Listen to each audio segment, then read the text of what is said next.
கண்டிப்பாக பாருங்கள், blind ஸ்பாட்டை mirror ஓட்டிட்டேன். கண்டிப்பாக மிரர் பட்டாசாக இருக்குது, பார்க்க ஸ்டைலிஷாகவும் இருக்குது. ஹலோ கைஸ், எல்லோரும் எப்படி இருக்கீங்க? நல்லா இருக்கீங்கன்னு நம்புகிறேன்.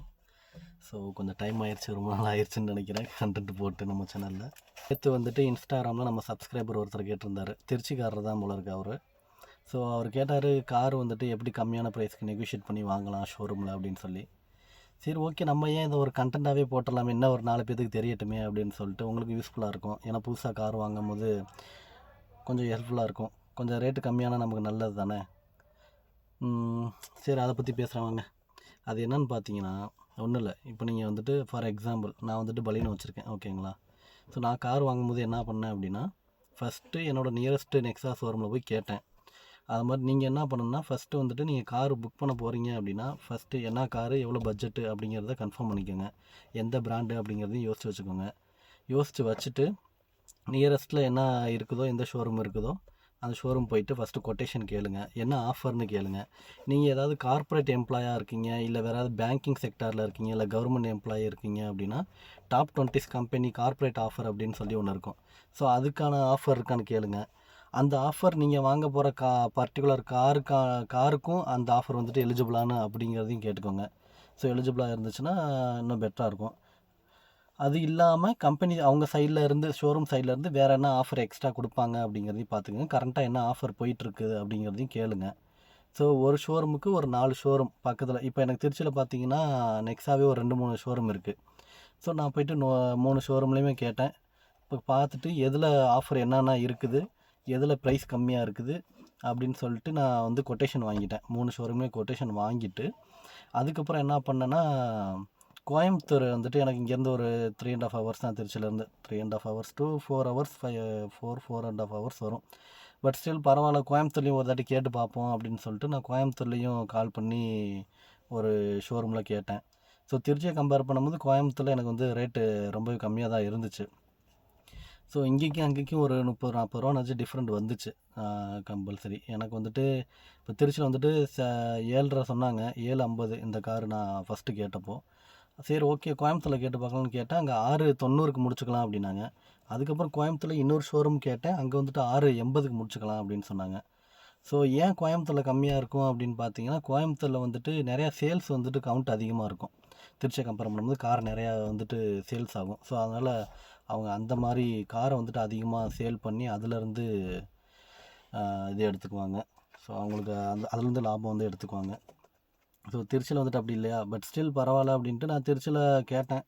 ஒரு 4 ஷோரூம் போய் பார்த்துட்டு கொட்டேஷன் வந்துட்டு மெயினாக எழுதி வாங்கிக்கோங்க. எந்த ஷோரூம் நீங்கள் போனாலுமே, இன்றைக்கி ஒரு ஷோரூம் போகிறீங்கன்னா அதில் கொட்டேஷன் என்னென்ன இருக்குங்கிறத எழுதி வாங்கிட்டு அதுக்கப்புறம் வந்துட்டு நீங்கள் அந்த கொட்டேஷனை கம்பேர் பண்ணி பாருங்கள். ஓகேவா, எதில் கம்மியாக இருக்குது, எதில் பெஸ்ட்டாக இருக்கோ அந்த கொட்டேஷனை வச்சு உங்களுக்கு எந்த ஷோரூமில் எடுக்கணும்னு தோணுதோ, உங்களுக்கு நியரஸ்ட்டாக எந்த ஷோரூம் இருக்குதோ அந்த ஷோரூம் போங்க. மறுபடியும் விசிட் பண்ணி ஃபஸ்ட்டு நீங்கள் பேசி பாருங்கள், எனக்கு இந்த மாதிரிலாம் ஆஃபர் இருக்குது அப்படின்னு சொல்லி.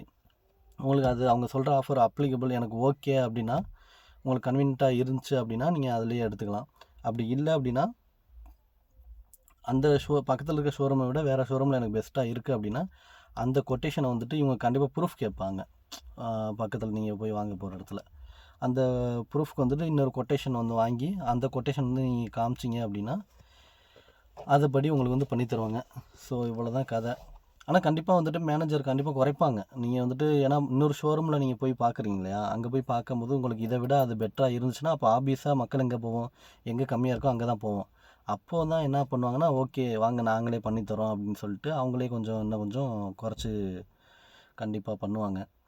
ஸோ இவ்வளோ தான் விஷயம், ஓகேவா. இதை வந்து ட்ரை பண்ணி பாருங்கள், கண்டிப்பாக காரோட ரேட்டு குறைப்பாங்க. ஸோ குறைச்சாங்கன்னா கண்டிப்பாக எனக்கு ஒரு தம்ஸ் அப் போடுங்க, சப்ஸ்கிரைப் பண்ணுங்கள். வேறு ஏதாவது புதுசாக எதுவும் உங்களுக்கு கொஸ்டின்ஸ் இருக்குது, இல்லை வேறு ஏதாவது டவுட்ஸ் இருக்குன்னா கண்டிப்பாக கேளுங்க. நெக்ஸ்ட்டு வீடியோ கண்டிப்பாக போடுறேன். இப்போ தான் அமேசான் டெலிவரி பார்ட்னர் வந்து கொடுத்துட்டு போகிறாரு. ஸோ 2 ப்ராடக்ட் வந்து ஆர்டர் போட்டேன். ஒன்று வந்துட்டு டோர் ஹேண்டில் ப்ரொடெக்டரும் ஹிடன் ஸ்பாட் மிரரும் வந்துட்டு ஆர்டர் போட்டேன். சரி வந்திருக்கு. சரி ஓகே, அதையும் அப்படியே ஒரு வீடியோவை போட்டலாமே, ஓப்பன் பண்ணி காட்டுறேன். வாங்க, குவாலிட்டி எந்த அளவுக்கு இருக்குதுன்னு தெரில, பட் ஸ்டில் அமேசானில் தான் இப்போதைக்கு போட்டேன். ஓப்பன் பண்ணி காட்டுறேன். ரொம்ப நாளாக இந்த க்ரே கலர், ஏன்னா நான் வந்துட்டு பலீனோவில் க்ரே கலர் வச்சுருக்கேன்.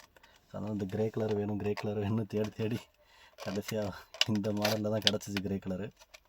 ஒரு மாதிரி பிளாஸ்டிக் தான், பாருங்க பார்த்தாலே தெரியும் பிளாஸ்டிக் தான், பட் ஸ்டில் நல்லாயிருக்கு. பின்னாடி வந்துட்டு ரொம்ப வளைச்சா உடஞ்சிரும் கண்டிப்பாக, பட் ஸ்டில் டோர் தானே, ஓப்பன் பண்ணும்போது எங்கிட்ட இடிச்சா கிராச் விழாமல் இருக்கிறது தானே, பரவாயில்ல, குவாலிட்டி ஓகே தான். சும்மா பிளாஸ்டிக் தான். அப்படி பின்னாடி ஸ்டிக்கர் இருக்கா, எடுத்து அப்படியே ஒட்டிக்கலாம் 4 டோர்லேயும். எனக்கு வந்துட்டு பெருசாக பிடிக்கல, ஆனால் ஒரே ஒரு டிசைன் மட்டும் கொஞ்சம் யூனிக்காக இருந்த மாதிரி இருந்துச்சு. சரி ஓகே அதிலேயே போயிடலாம் அப்படின்னு சொல்லிட்டு இந்த கண்ணாடி வாங்கியிருக்கேன். Hit and spot mirror.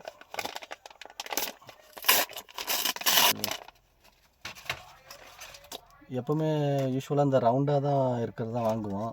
So நம்ம கொஞ்சம் டிஃப்ரெண்ட்டாக ட்ரை பண்ணி பார்க்கலாமே அப்படின்னு இந்த ஷேப்பில் வாங்கியிருக்கேன். தெரியுதா, இந்த ஷேப்பில் இருக்குது. அதையும் நான் ஒட்டிட்டு உங்கள்கிட்ட காட்டுறேன். ஓகே, கண்டிப்பாக பாருங்கள், பிளைண்ட் ஸ்பாட் மிரர் ஒட்டிட்டேன். கண்டிப்பாக வந்துட்டு பட்டாசாக இருக்குது, ஒரு குறையும் இல்லை. பிளைண்ட் ஸ்பாட் மிரரு சூப்பராக இருக்குது. ஆனால் அன்ஃபார்ச்சுனேட்லி அந்த இது வாங்கினல டோர் ப்ரொடக்டரு, இந்த இது வந்துட்டு இந்த மாடல் கண்டிப்பாக வாங்காதீங்க. முக்கியமாக பலினோ கார் வச்சுருந்தீங்கன்னா கண்டிப்பாக வாங்காதீங்க. அதுக்கு வந்து செட் ஆகலை. அந்த எட்ஜில் வந்துட்டு கரெக்டாக அது உட்காரல. ஏன்னா இது டோர் வந்து கர்வியாக இருக்கிறதுனால செட் ஆக மாட்டேங்குது. அதனால் அதை மட்டும் வாங்காதீங்க. உங்களுக்கு இந்த பிளைண்ட் ஸ்பாட் மிரர் லிங்க் வேணால் கொடுக்குறேன், கீழே லிங்க் வேணால் கொடுக்குறேன், அதை வேணால் யூஸ் பண்ணிக்கோங்க. மிரர் பட்டாசாக இருக்குது, பார்க்க ஸ்டைலிஷாகவும் இருக்குது. பார்த்தீங்களா, இப்போ அப்படியே பேக்ரவுண்டில் நான் டயர் தெரியுன்னா டயர் தெரியுற மாதிரி வச்சுக்கலாம். நீட்டாக நல்லா இருக்குது. Until that, bye.